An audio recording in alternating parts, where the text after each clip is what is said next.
It's alive! It's alive! Otherworldlyculture.com presents Dead On Movie Reviews.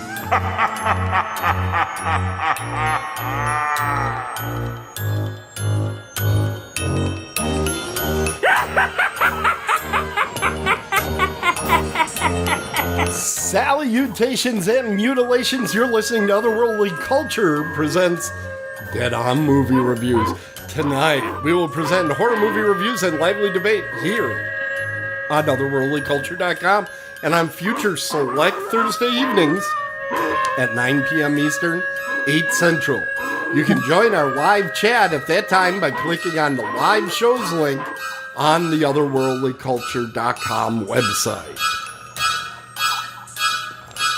I'm your host, Tim Kretschmann, coming to you from the land of lakes and landfills, beautiful and smelly Muskego, Wisconsin. Dead On Movie Reviews is one of 3 rotating shows on Dead On Thursdays. Alternating weeks, you'll see this program, or Dead On the Bases, our horror sports mashup, and our offering Now Streaming, which is a panel discussion on a film on a free ad-supported streaming services. And now we have a Monday show called Monday Mayhem with Miller and McIntyre and Miller. Oh my God, getting a lot of trouble for that.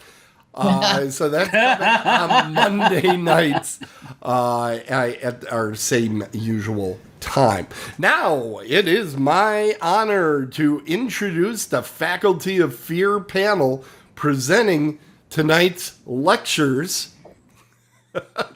And the axe comes about 13 minutes after I press the button. Let's start with the beautiful and stunning Tracey De Leon. She's been in 11 films, good friend of the show, with numerous appearances here. And it's a thrill to have her once again on the program with us tonight. She is the denizen diva of the disturbing, who frequently partakes in films quite unnerving. She always gives the straight dope and goes into every film with a glimmer of hope. She is afraid to go ankles deep into a flick and calls out douchetards for being a prick. Now it's my pleasure to set our eyes all upon our panelist tonight, Tracey De Leon. Hi guys, thanks for having me back. Well, thanks for sticking around. I wouldn't have it any other way, Tim. We got a great program tonight, and one of the reasons is we had Tracey stepped out on us, which we were trying to get, not Tracey, Susie stepped out on us, and we were trying to get Tracey and Susie on the same show for all this time, and things just didn't line up. So Mike stepped forward, and he said he's going to do 2. That's right, 2 reviews tonight. So we got his theme here.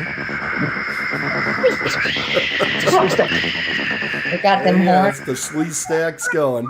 Hailing from the Motor City of Detroit, Michael Cieslak is a lifetime reader and writer of horror, mystery, and speculative fiction. He has served as an officer in the Great Lakes Association of Horror Writers and is the editor of the Eerie Tales anthologies. Michael is the editor-in-chief of Dragon's Roost Priest. You're far from a priest. Dragon's Roost Press. His works have appeared in a number of collections and the collaborative steampunk novel Army of Brass, which apparently includes a priest character that's a kilt enthusiast. He's killing it over there at the thedragonsroost.biz. Hi, Mike. How are you doing? I'm doing great. How are you? Fantastic. We still have a bit of a delay going over there, Mike. Well, we're gonna get drinking homebrew. Yeah. We're gonna get things going. Mike, tell us, what have you been watching, my friend? Well, we're going to start off with a classic 80s horror humor. It's not horror comedy. It's just really funny horror. And that would be, he said, reaching down for his Blu-ray to see if he can get it up again. Watch how you say that. Night of the Creeps. Angle that just enough There to you not go. have all Beautiful. the glare. There we go. Nice. Oh, that's nice. That's nice. Yeah. Put you over there. There are people who don't like certain things in movies. People who don't like subtitles. There are people who don't like films that are in black and white. And Night of the Creeps has both of those in the first couple of minutes, but hang on, they're not there for very long. The subtitles are only there to translate what's being spoken by the cutest little aliens ever with giant guns that are trying to stop an experiment. That's what they call it. That's their word for it, not mine, from escaping their ship. And it does, of course, escape their ship, and it lands in Sorority Row, 1959. Danger! Like any classic 50s horror film, this part is in black and white. We have a couple that's up at Lover's Lookout Lane area. They, of course, go off to find out what this meteor thing that landed in the ground was. Guy goes off into the woods to explore. Giant slug thing jumps out, goes into his mouth. Meanwhile, his girlfriend is killed by an axe murderer. Ooh. And then we actually get to go into the main part of the film, which is in color and the present of 1986. Yep. So you're And I feel basically old. saying this is the Wizard of Oz and probably the next project for the Sphere. I had not made that comparison yet, but I am going to claim it like I thought of that myself. You're at the Sphere and there's little slugs going all over the stairs. Yeah, slugs. That's kind of gross. Oh, come on. That one's got, you're dropping a house on somebody. It's got flying monkeys. Yeah. This is tame by comparison. You know what? This movie has probably traumatized less children. Yeah. This is true. Although for a while it was getting almost as much airplay, just not once a year like The Wizard of Oz. It was just being played constantly on TV and it and whatever else. Good Lord, I'm just really showing my age right now. I'm gonna just go back to the movie. You need your cane? You need your cane? Yeah, I have it in the other room. Thank you. Okay. We zoom in on Chris, played by Jason Lively, who most recently played Brian in The Possessed, which came out in 2017. Okay. And JC, played by Steve Marshall, who is a guy on crutches who happens to be funny as hell. Chris is bemoaning his life and how sad he is that he has no girlfriend. JC tells him not to be so depressing because when he's depressed, it makes him depressed, and that's just depressing. Chris sees... How long did it take you to write that? Chris sees and immediately falls in love with this girl whose name is Cynthia Cronenberg. We'll get back to that. Played by Jill Whitlow. They decide that Chris decides that they have to figure out some way to impress her. JC suggests maybe talking to her first, but Chris says no, she would only go for one of those frat boy types, like her current boyfriend, Brad, who is everything that name implies from the 1980s. He actually has a license plate that says Bradster. That's all you need to know about that guy. He's a douche. Anyway. Brian. Tracy, I believe you call that. So they decide they're going to pledge this. Yeah, douche tard. They are going to pledge this fraternity to try to impress her. And Brad and the other frat boys say the only way you can be part of the cool kids is if you go and steal a corpse and put it on the porch of one of the other fraternity houses. So they go out to the campus morgue because every campus has a morgue. Rather than find a regular stiff, they find someone that is in cryogenic suspension. Happens to be the guy from the 1950s portion earlier. They freak out when he comes back to life. They run away. This guy's head explodes, and slugs come out, and it's they turn into zombies. And I'm just kind of doing a speed run on this because as people start to die, we get to meet the best character in the world, which is Detective Ray Cameron, played by the wonderful Tom Atkins, who is actually the cop from the beginning of the show. 40 years later, however, whatever the difference between 59 and 86 is. I do words, not math. No math on the air. No math on the air. We don't math here. No math. Numbers are hard. So hard. Played by Tom Atkins, the lead from the second best Halloween movie, and you get his signature line, first lines of dialogue that he says, "Thrill me," when he answers the phone. Have you ever tried answering the phone with "Thrill me" after watching this movie? I have. I am that guy, but then I'm also the guy that called the phone number that's on the side of the trioxin tanks from Return to the Living Dead. So yeah, I'm basically not allowed to use the phone unsupervised. That sounds like a good approach. That's fun. People start dying. There's zombies shambling around. Excuse me. You have some absolutely hysterical lines from JC. If you just need a reason to watch this, some of the lines that come out of JC's mouth are right there. He's such a smart ass, and Tom Atkins' character is just exactly the same kind of wisecracking police detective that you would want to have in a movie like this. Excuse me. We have a cat that comes back from the dead. We have They have when I'm saying slugs,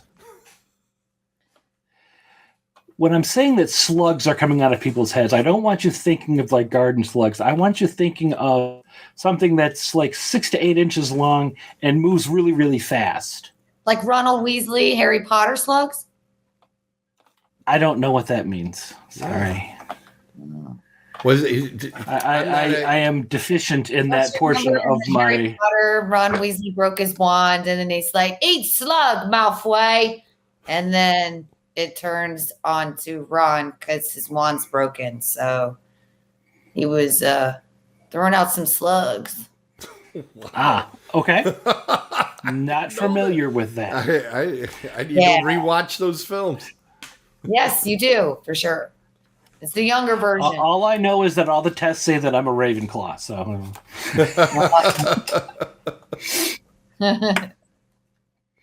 okay, sorry. I'm probably. Oh, you're fine. You're fine. There's Totally off track. Yeah, you that sounds about right. So I'm gonna slither in back into the. Oh, nice. Yeah. Wow. I kind of want to punch myself for doing that.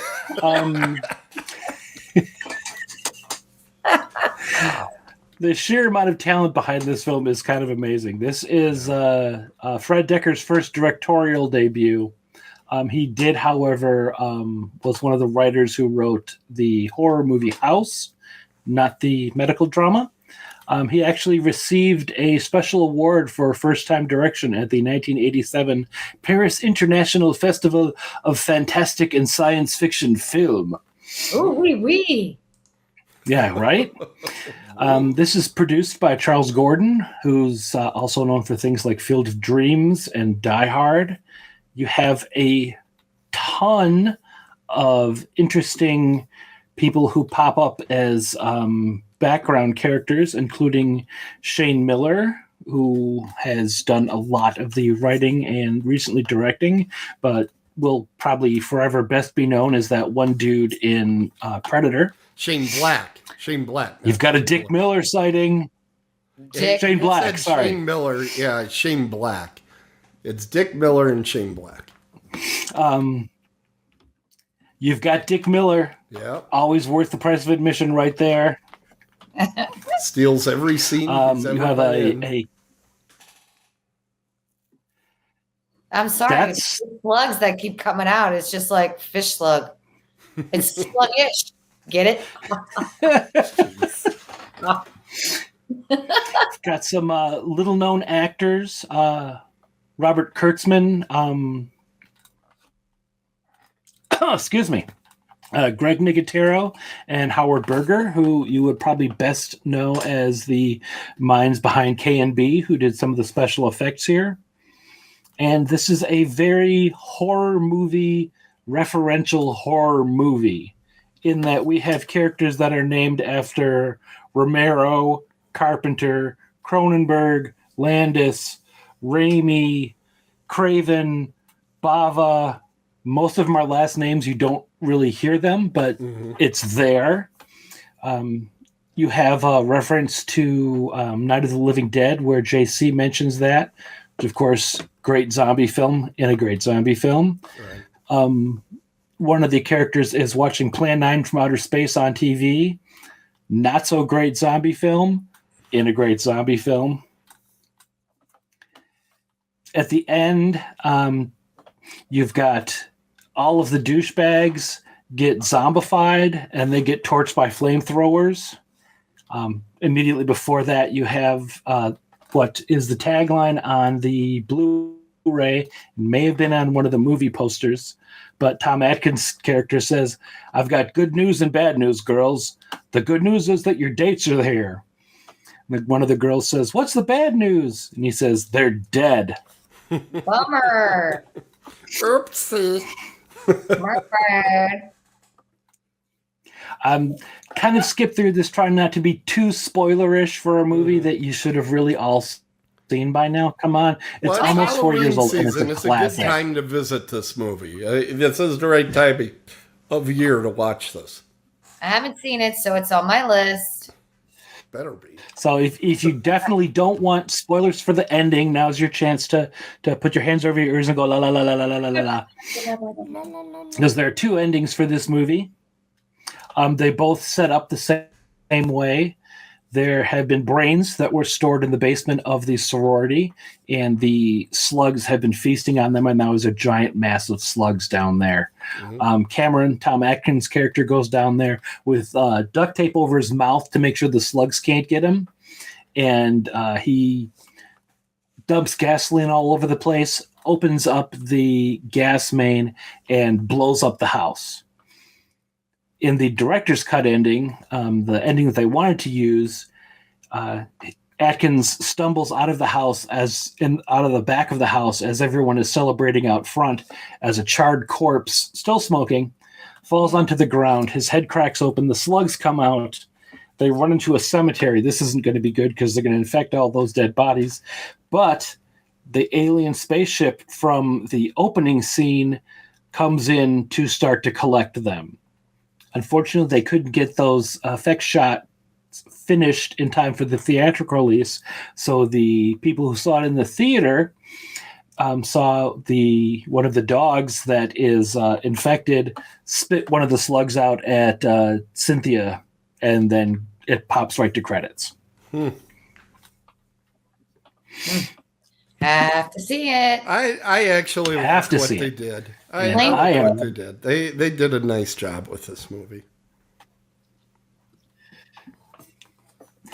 Yes. And they really kind of capture that B movie 50s feel. Yeah. But made it modern for that time. Well, their control center definitely looks like it's from the 50s.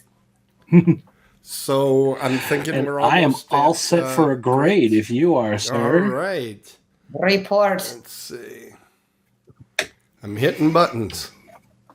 I'm hitting them hard. I'm pressing them twice. There we go.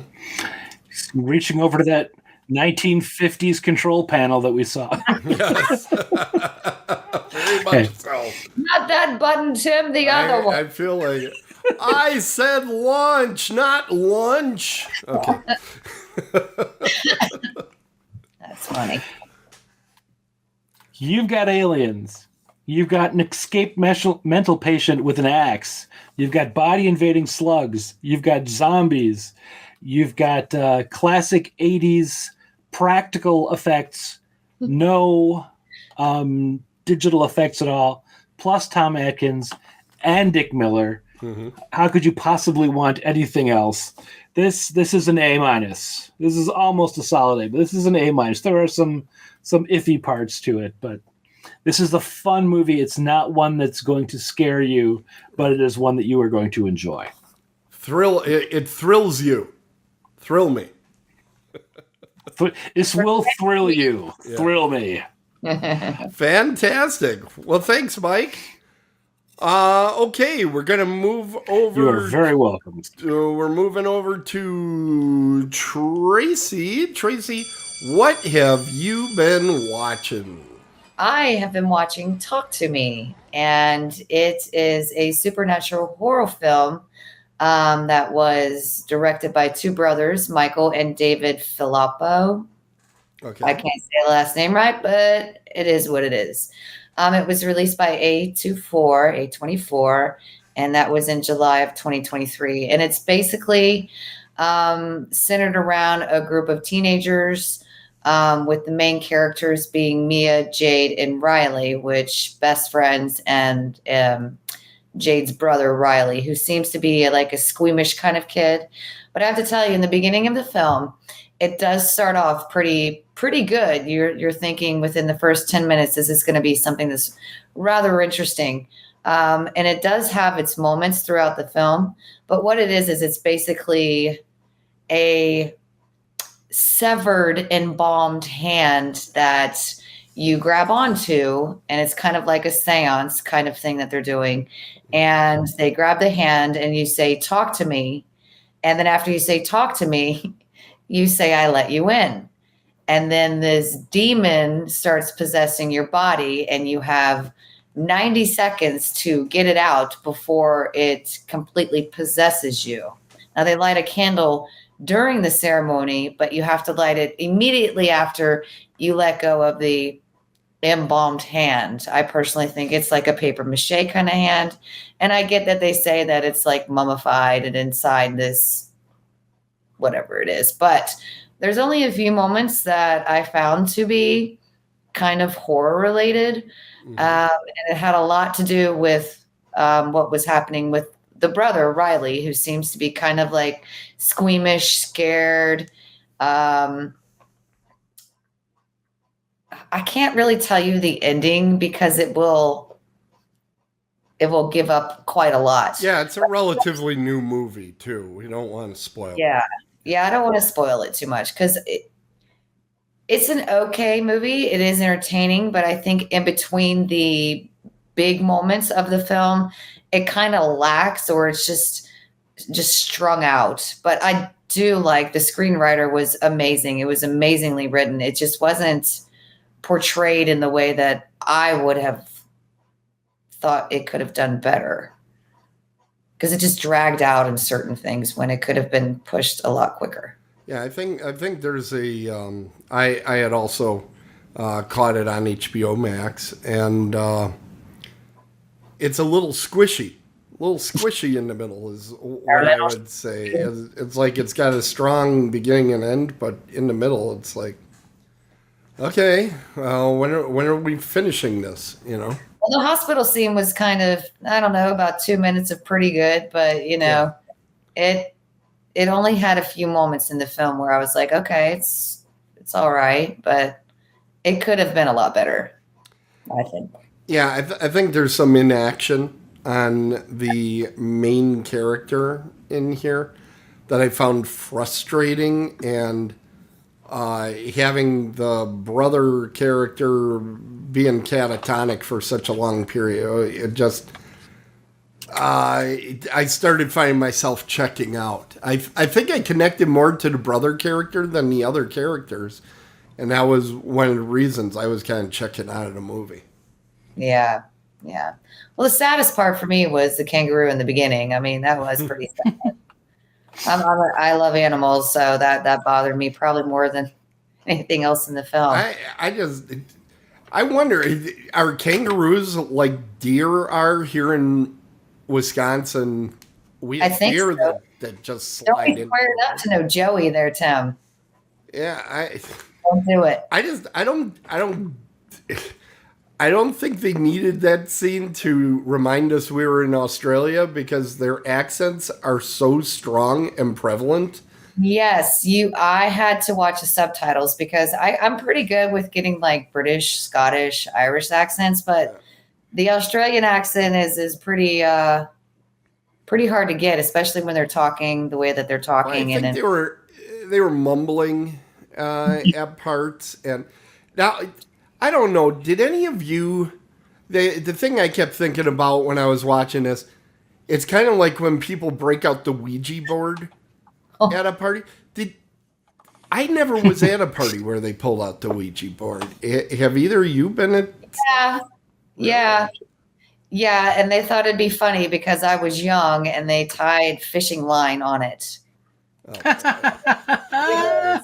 It was back and forth, and let's just say at the age I ran home to my mommy pretty quick. Oh boy, was it Captain Howdy?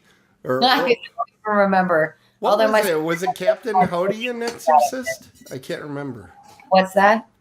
In The Exorcist, wasn't it Captain Howdy or something that they came up? That is Captain Howdy, yes. Yeah, Captain Howdy.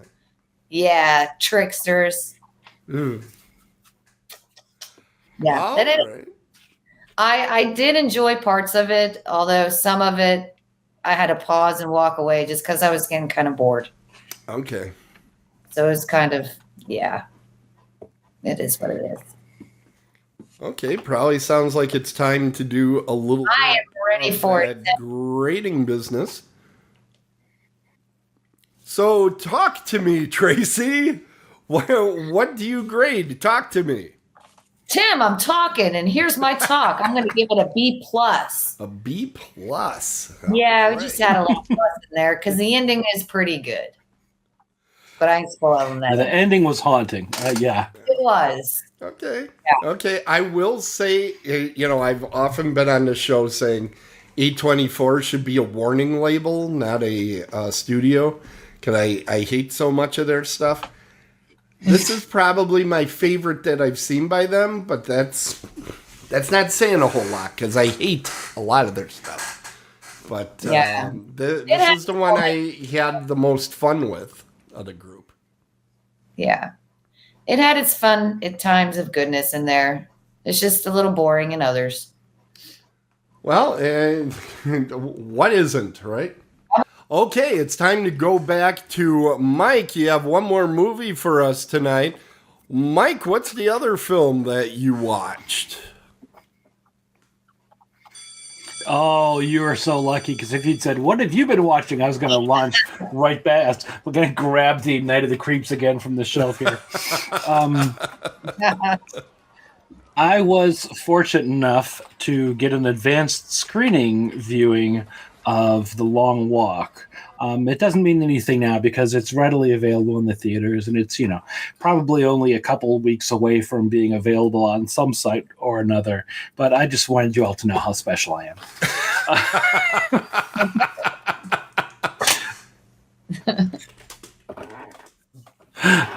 The Long So Walk. tell us about The Long Walk. If you want a longer version of The Long Walk, I also reviewed this for the otherworldlyculture.com website, so you can see the long version of this over there. But if you're unfamiliar with the premise of the film, Way to insult them on video. I hope you're editing that out. That's mostly Jeff, is who I'm discussing.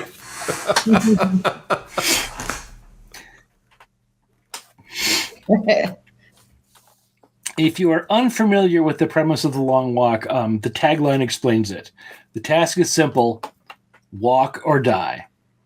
You have a group of young men, one from each state, who volunteer to be part of this competition. And there's some discussion later about whether or not you're actually volunteering, because no one has ever not volunteered.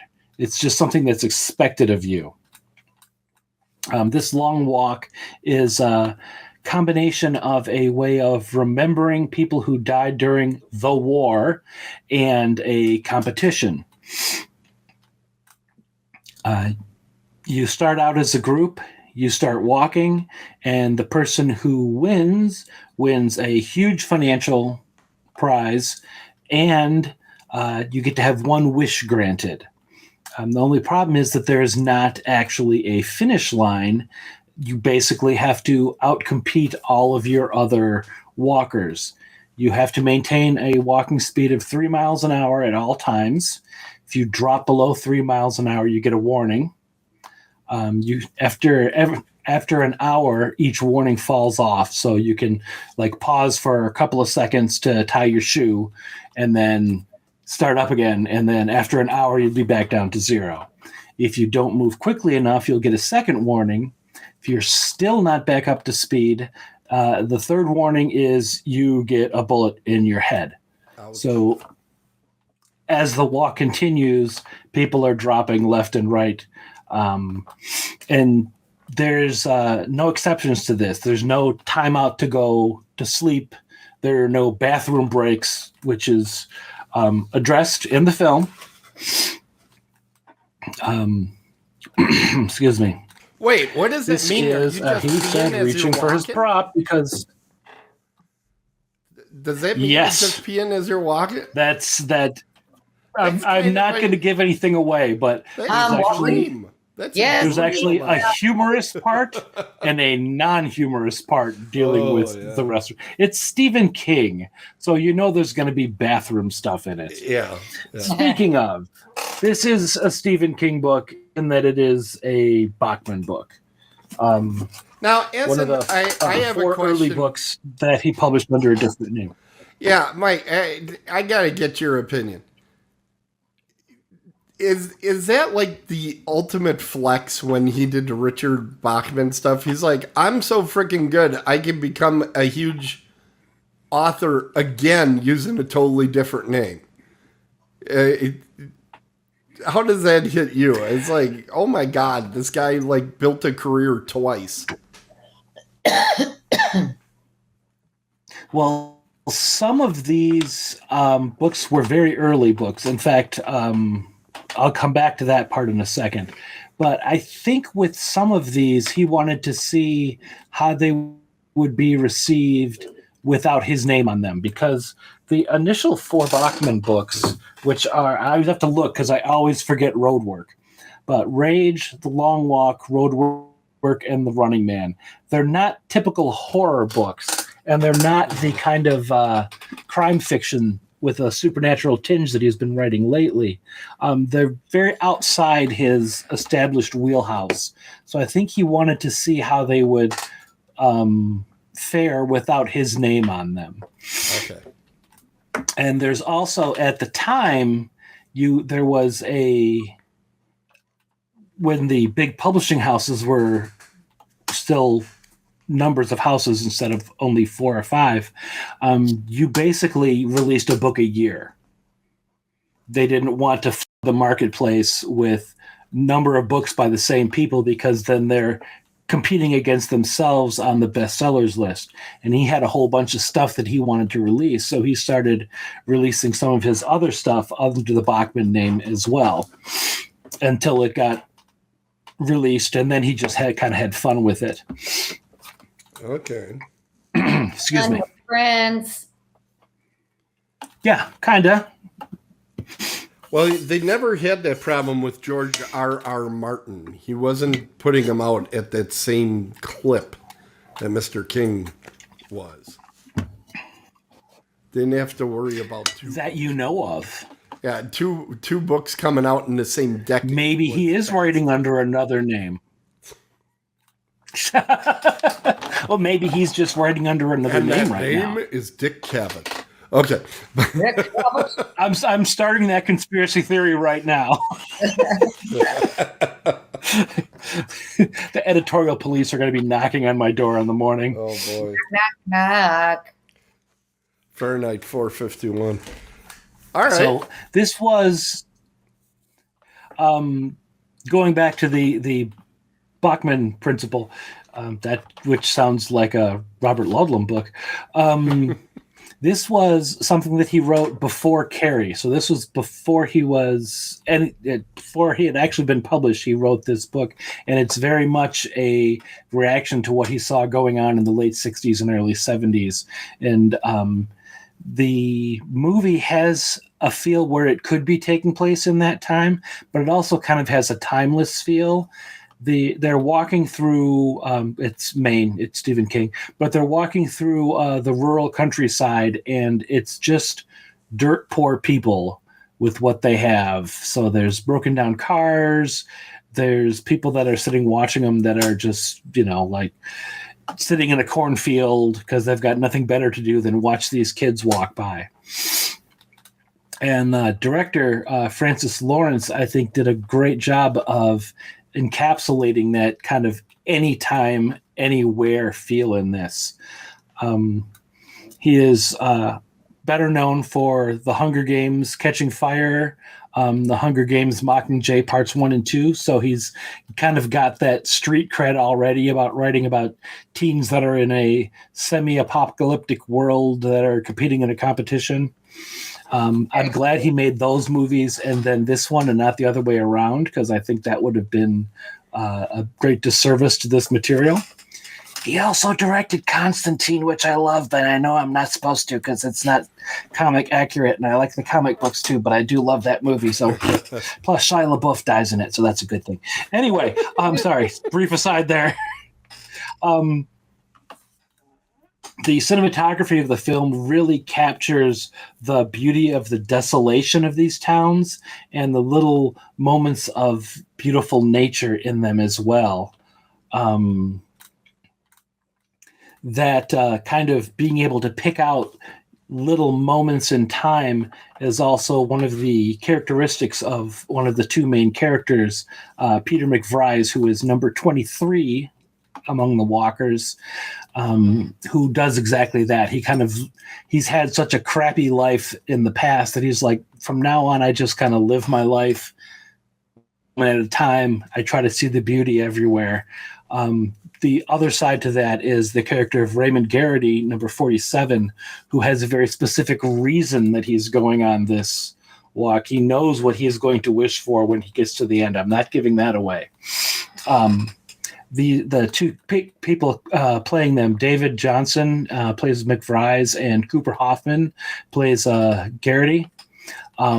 Just absolutely amazing chemistry between the two of them. I've said a number of times that I rather wish that this was not, excuse me, being labeled as a horror movie, because I think that David Johansen should have a chance to get the Academy Award. You might know him or remember him from last year's Alien Romulus, where he essentially played two characters. The robot that when it was being all glitchy, and then the robot after it had been rebooted, and the way he portrayed both of those is completely different, but at the same time the same. Again, he does an amazing job in this. Cooper Hoffman, you may know as the son of the late Seymour Hoffman. Oh. Not know that. The Long Walk does not shy away from gore at all. The scenes where people die, they die badly. There's no one that goes out easy, and you can see that they're not going out easy. You don't see every person that dies. Some of the times you just see the reactions of the other characters as it's happening behind them, as they're desperately trying not to see that. And again, that is portrayed exceptionally well. This is not the kind of horror movie that's going to leave you like scared of the dark. There's no paranormal. There are no monsters other than the monsters that are the people in the situation that they're placed in. The head monster is Luke Skywalker. Don't tell anyone.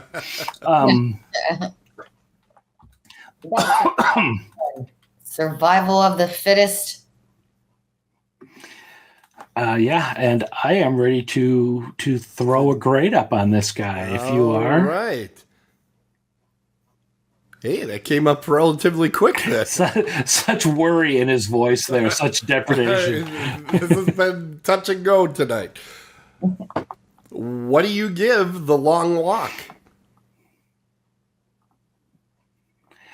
It's not the kind of movie that's going to make you jump out of your seat, but it was the kind of movie that made us all sit in our seats afterwards and just kind of process what we just seen. This is a dark movie that's going to stay with you after you leave the theater, and it's a solid A for me. It's almost an A+. There it is, an A. If I was going to make a recommendation,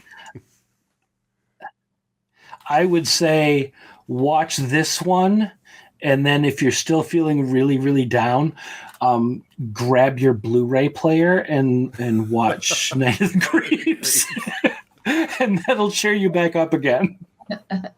You know, I think this movie is going to have a really hard time at Academy Awards because it does sound more like a Shawshank Redemption or Green Mile of the Stephen King stuff.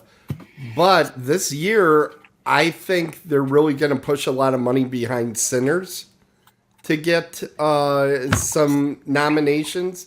And that has Warner Brothers behind it. And this one has Lionsgate. And Lionsgate isn't going to put up much of a fuss. So it'll be interesting. I believe, I'm looking at the Lionsgate streaming strategy.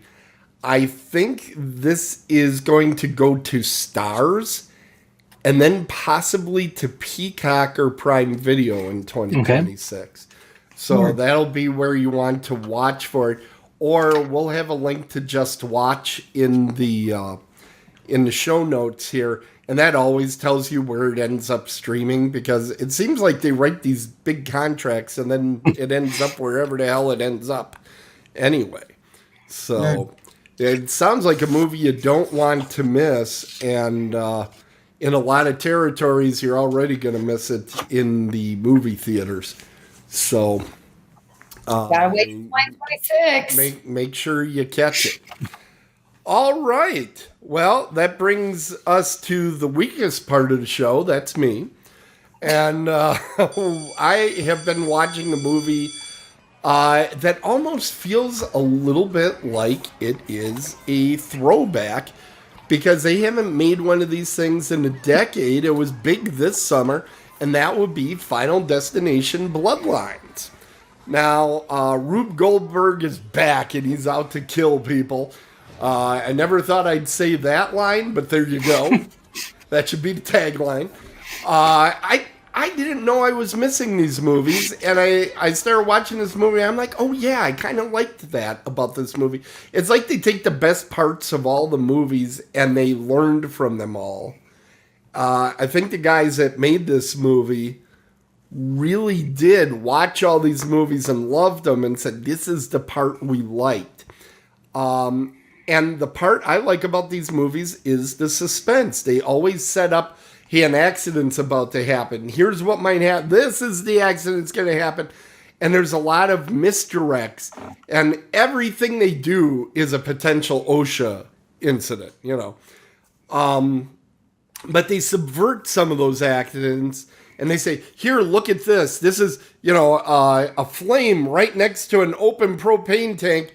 And then, whoops, hit you with a knife. It's like, crazy stuff. That's what makes them so entertaining. Now, in this one, usually there's an inciting incident and somebody has a premonition. In the first movie, it was that a plane was going to go down. They say, no, don't get on the plane. And then death will not be denied those people that were saved by the premonition. And one by one, in the order they would have died in the premonition, they start to get killed. Well, in this one, the incident happens about 60 years ago, maybe more. It looks like it's set in the mid-60s. So what would that be? That's like 70 years ago, probably by this time. Again, shouldn't be math on the air.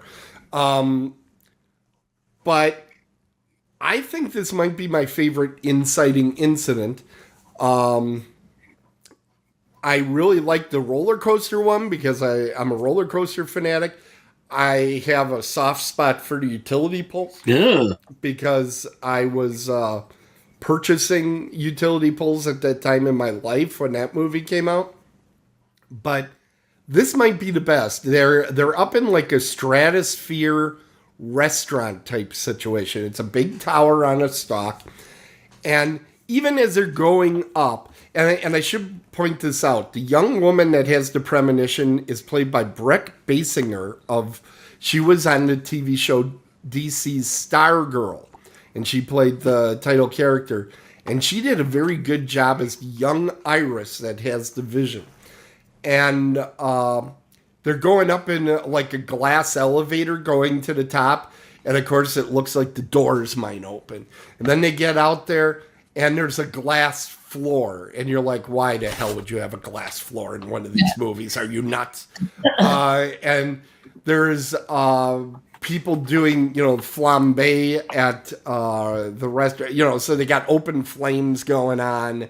They have, just everything you can imagine is going wrong up there. And they pan that camera over in kind of a strange version of Waldo vision, where it's like, we're just going to show you a little bit, and this is going to go horribly, horribly wrong, and things falling down and breaking things and all this stuff. It's just so suspenseful, and I have kind of a fear of heights anyway, and it really plays off that fear because you're like, this. Yeah, right there with you, boss.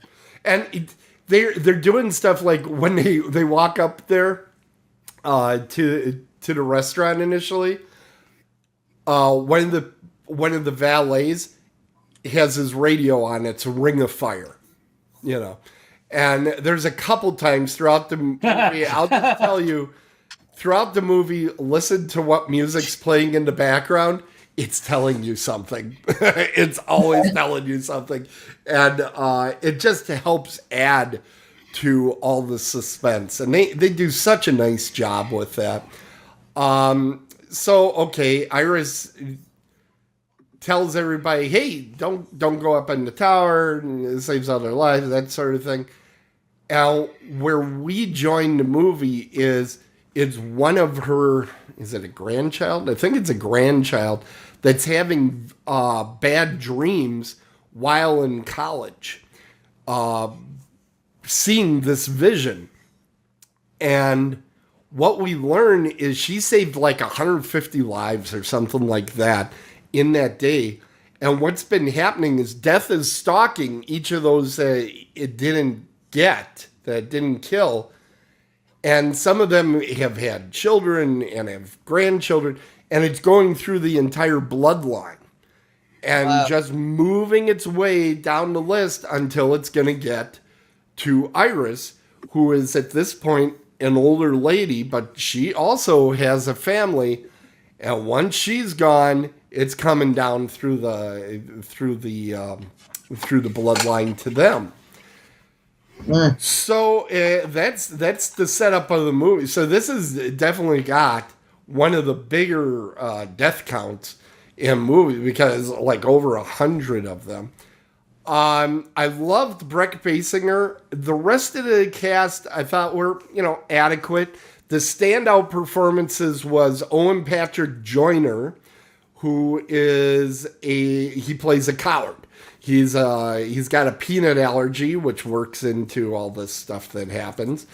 And he's kind of like a jock type, but you just want to give him a big hug. He just seems so scared all the time. That's him in front of the snack vending machine. He did a really good job. And then you had this guy that has the chain going up his nose. He's a tattoo artist. He was the designated asshole of the piece that's always saying stuff that pisses everybody else off. He's played by Richard Harmon, who did approximately the same character on the TV show The 100, which if you haven't caught that, that's kind of a fun sci-fi series for the first season. Give up after that because I think their writing staff also did. But the whole movie, you just want to see that guy get it. Yeah, he's just playing that character. He's a douche-tard. Yes, a douche-tard of the highest level. Now, this movie is probably famous for many because it was Tony Todd's last screen appearance. He came back and did William Bloodworth. And I didn't know this, but that mortician character, who's kind of the Morris the Explainer, he was in all the Final Destinations. He was in the first one in 2000, the second in 2003, and in the third one, 2004. The fourth one came out in 2009, and the fifth in 2011. Then they waited more than a decade and made this one, Bloodlines, in 2025. They kind of knew he was on borrowed time when they made the movie. So it's really a very poignant scene because all he's talking about is death. And I think everybody knew he was at death's door himself. So that scene is worth the cost of admission. But really, that first sequence, I can't speak highly enough of.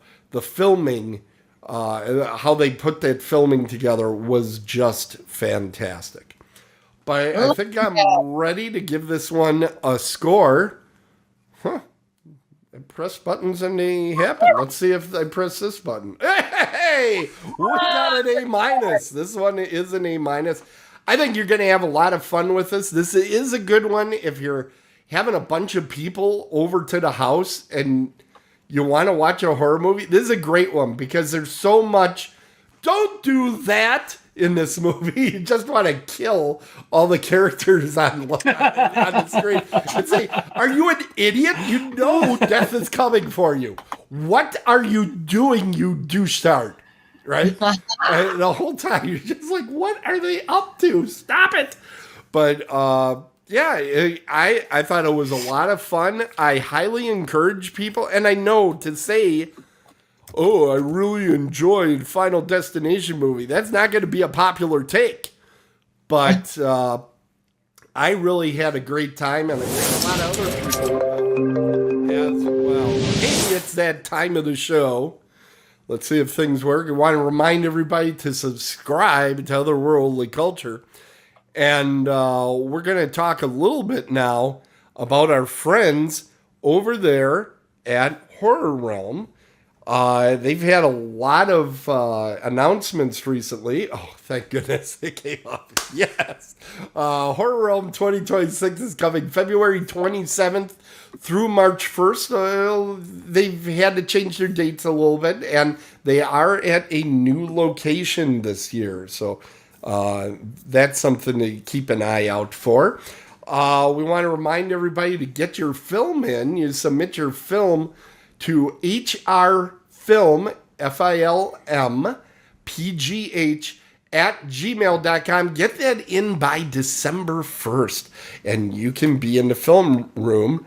And I'm actually going to be there this year running film room, so I'm looking forward to seeing some good movies. Get me some good ones, everybody.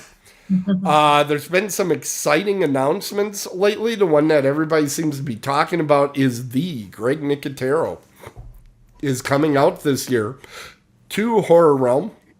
Of course, he got to start with Day of the Dead for Romero, but he was the main thrust behind the Creepshow television revival that just, I think it still might even be going. The Walking Dead, and of course, part of KNB. So he's a legend, and he'll be there February 27th through March 1st, along with Derek Mears, who just signed.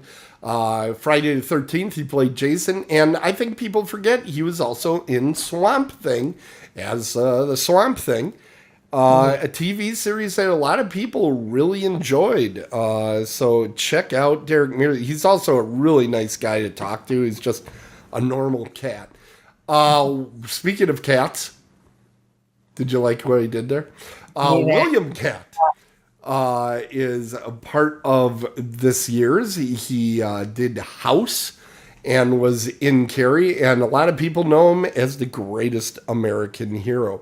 We also have Andrew Divoff of the Wishmaster series is going to be at this year's program, as will be Jeffrey Kramer from Jaws 1 and 2. He played the deputy, which actually, fun fact, had a different first name in the two movies. Go ahead and check that out. Eduardo Sanchez was the director of the Blair Witch Project. He'll be coming out for the show, as will Allie from AEW. She has a podcast about horror films, along with her wrestling career. Texas Chainsaw Massacre 2 will have Bill Moseley and Caroline Williams coming out to Horror Realm this year. And the Silent Night, Deadly Night series, the first and second Santa Clauses in the first two movies are going to be there, along with Tara Buckman, who is a victim in the first film and was in the Cannonball Run. Other guests that are coming out, we have Dana De Lorenza of Ash versus the Evil Dead. She was one of the main three characters in that show. She's coming out. We have the Grim Life Collective podcast is coming out. We have Jennifer Jostin from the House of a Thousand Corpses and from the movie Zombie. I always take a moment before I try saying this. Ottaviano Delacroix, I believe is how it's pronounced. From Zombie, he is in fact that face you see on the poster. That's him under a whole lot of latex. At least we can hope that's what that is.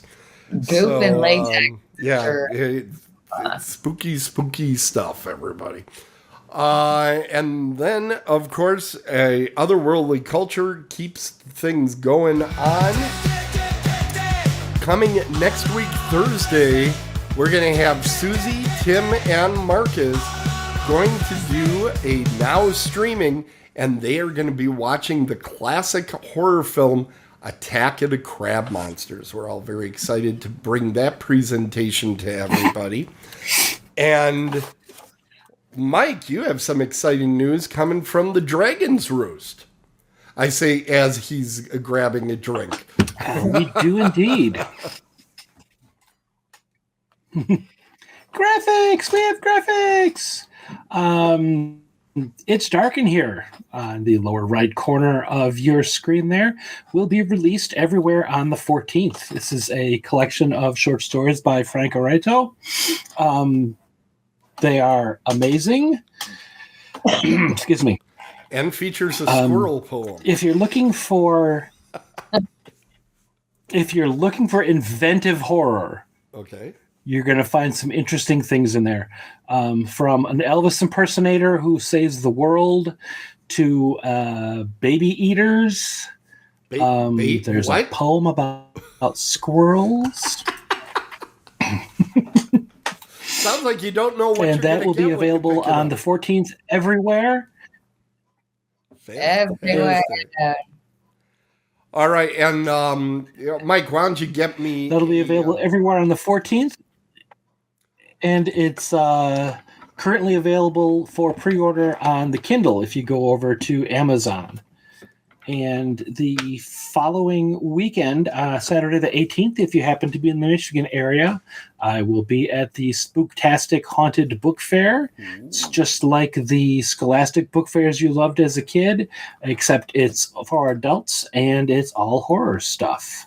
Very fun. Do you get to fill out one of those little slips that we always would rip off the side of the Scholastic flyer? You don't have to fill out the slips on the thin onion paper that tore right through when you tried to write on it with a pencil. I went through so many of those. Fond memories. Oh, God. I loved Scholastic Day. I love Scholastic Day. So especially during Christmas. Oh, my God. Yeah, it was great. All your Christmas presents there. And speaking of great gifts to all of us, Tracey can be found on IMDb. Just check her out. Did you like that one? Did you like that segue? There you go. A gift. So keep up with Tracey on the IMDb page. And I would be remiss if I don't bring up that we have a new show on Mondays, The Monday Mayhem with McIntyre and Miller, our two little favorite squirrels, Susie and Jeff, come on to the program, and they usually have a subject they're going to try to talk about, and then Lord knows what the show actually is each week. But lots of fun. It's only a half-hour show. All of our other shows are 1 hour. This is a half-hour show because we knew we couldn't get them to sit that long in one spot. The resemblance between the two of them. Look, Tim just knew he'd be pulling his hair out by the end. I have had some long Monday nights, everybody. But that's coming, everybody. Coming this Monday.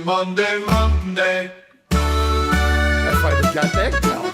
I got it in right on the timing. Woo-hoo. I am so excited. We better call it quits before the show goes completely off the rails. Want to thank everybody. Knock on wood. Primarily me. I'm the problem. But want to remind everybody to go ahead and rate us, like us, follow us on YouTube in particular. That helps our stuff a lot. We are no longer doing the Twitch thing. We're going live on YouTube. We're all in here. We're hoping that helps us find some new viewers and we can all have fun in chat together. So go ahead and check us out on social media as well. We're all over the place.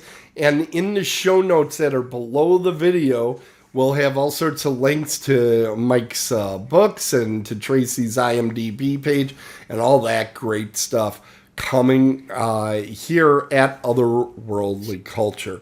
If you want to reach any of us, just send it to Tim at otherworldlyculture.com and I will get it to the appropriate, or maybe I'll send it to the inappropriate. You don't know.